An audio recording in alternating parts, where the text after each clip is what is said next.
Good morning, everyone. We are continuing here in the words of the HaChaim in the Sefer Mitzvah, and today we will conclude this very long halacha that we've been learning, number 132. Mrs. Loisa say the negative commandment Shalolavai ala Niddah, that a man and a woman should not be together with themselves in marital relations when the woman is in a state of Niddah, which means that she went through her menstrual cycle. And although she might have stopped the flow of blood, and she would be clean, as we would call it, she has not yet gone to the mikveh to purify herself. And the HaChaim is bemoaning the plight of the Jewish people. He's talking about close to 100 years ago, that he already saw in that time the Jewish people were very lax with this mitzvah of going to the mikveh. And there were women and husbands that were being together, and all the terrible repercussions that it creates.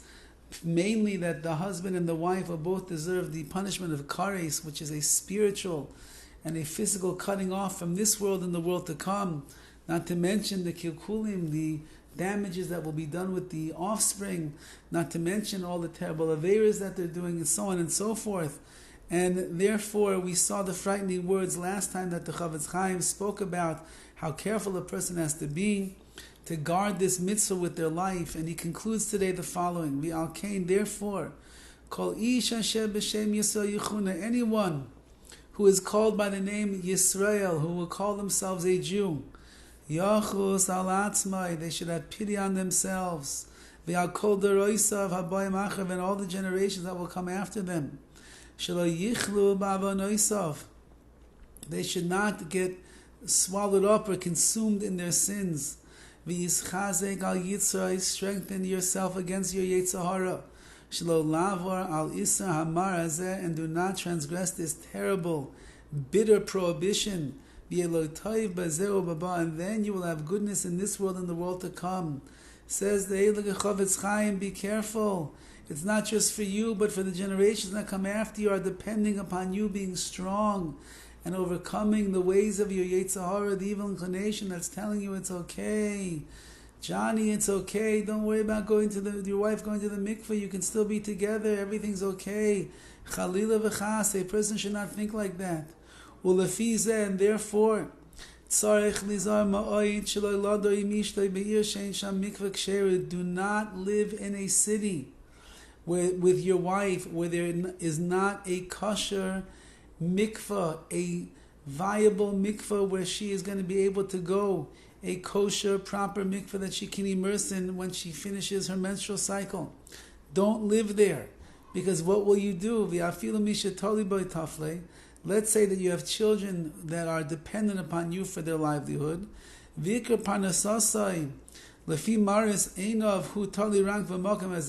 main parnasa, your livelihood according to what you could see for yourself, is dependent upon living in that particular place.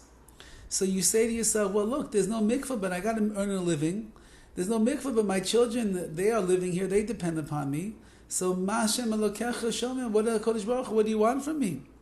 So, Yachalif Oilam Oimed La'an La'olam Ba'olam Oiver, says the HaChaim, do not trade in an eternal world that you're going to gain from all of the mitzvahs and the kedusha that you brought into your life, from this passing, transitory world over here. What? For parnasa, for a livelihood? Because you want to live with your children, so you'll live in a place where there's no mikvah, and you and your wife will end up committing sins. It's certain, says the Chaim, that if a husband and a wife live in a city like this, the kevius, for a long time, and there's no mikvah, over the course of time, for sure, they're going to stumble into sin, and they're going to be deserving of the punishment of kares of being cut off. Rachmana litzlan, God forbid. Rather, this couple should put their trust in Hashem, that if they move, when they move to the city that has a mikvah, even though he has to start his business all over again, and he has to schlep his kids along with him, do not fear, says the Chaim, you are Moiser Nefesh, you sacrifice yourself for the mitzvah of Niddah, and the mikvah, HaKadosh Baruch Hu will take very good care of you. You have nothing to worry about. And this is why it's so important that a person chooses their place of residence carefully to make sure that the mikveh is not too far away. If it's too far away, it's burdensome on the woman, it's burdensome on the husband. It's a long schlep to get there. Who knows what will happen in a moment of lust and the like, where she's supposed to go to the mikveh, but she's not going to because of such a thing.